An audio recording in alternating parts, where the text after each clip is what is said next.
He prowled the streets of southeastern Fort Lauderdale under cover of night, a pair of wire cutters in his pocket, one hand sheathed in a glove. Then, the police said, he carried out his crime, slashing the brake lines of electric scooters and rendering them useless.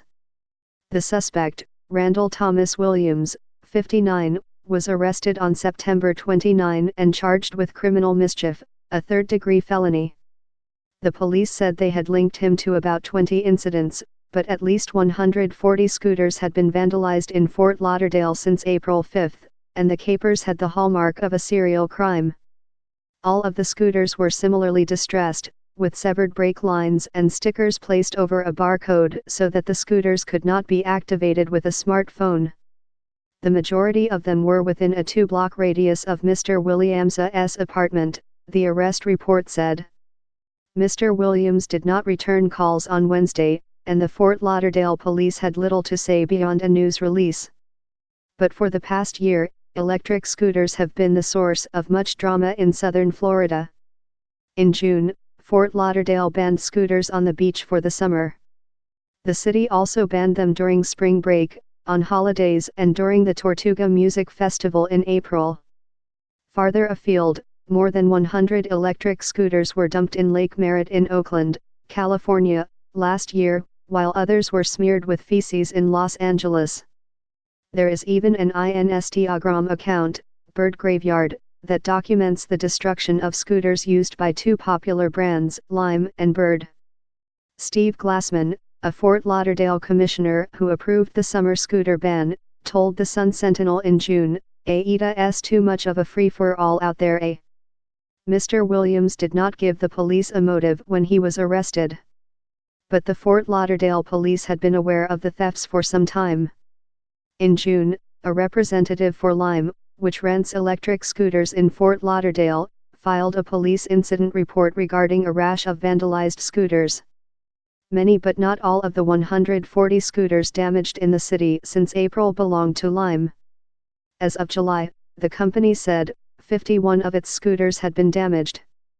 That month, Lime told investigators it had captured a screenshot of a white man with clippers in hand, crouching near a row of scooters, and showed it to people in the area. Vandalizing property is not only a crime, it's dangerous and directly harms those who rely on these vehicles, a Lime spokesman said in a statement. Investigators had identified Mr. Williams as a possible suspect by July, according to police records.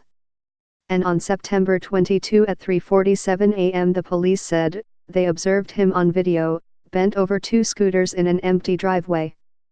Clad in shorts and sandals, he placed a sticker on each bike before tampering with the brakes, according to the police.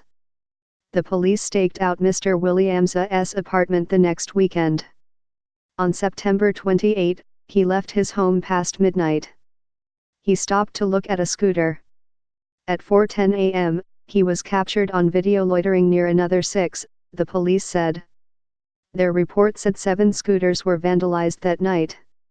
The next day, Mr. Williams was again observed past midnight, the police report said, adding that he walked the neighborhood in a stealthy fashion, utilizing the shadows and the alleyways to conceal his movements. He was seen approaching a Bird scooter and cutting the brake line.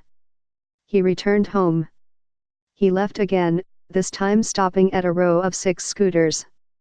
At 6:16 a.m., the police said, Mr. Williams was approached by officers on foot, followed by a police car with red and blue flashing lights. He would not go easily.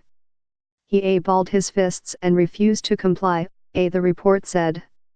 The defendant then began to brace, tense and pull away from officers and refused to let go of the objects in his hands.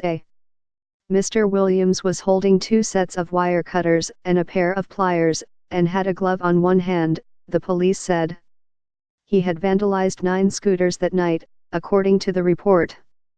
He was arrested and, back at the police station, requested a lawyer, saying that he did not want to dig himself into a grave, the report said. Mr. Williams was released on Monday after posting $500 bail.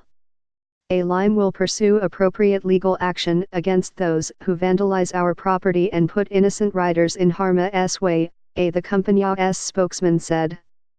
Damages from the 20 incidents that have been traced to Mr. Williams so far could total $1,400, the police said. The exact incurred loss to the businesses affected, the police report said, is unknown at this time and is still being calculated.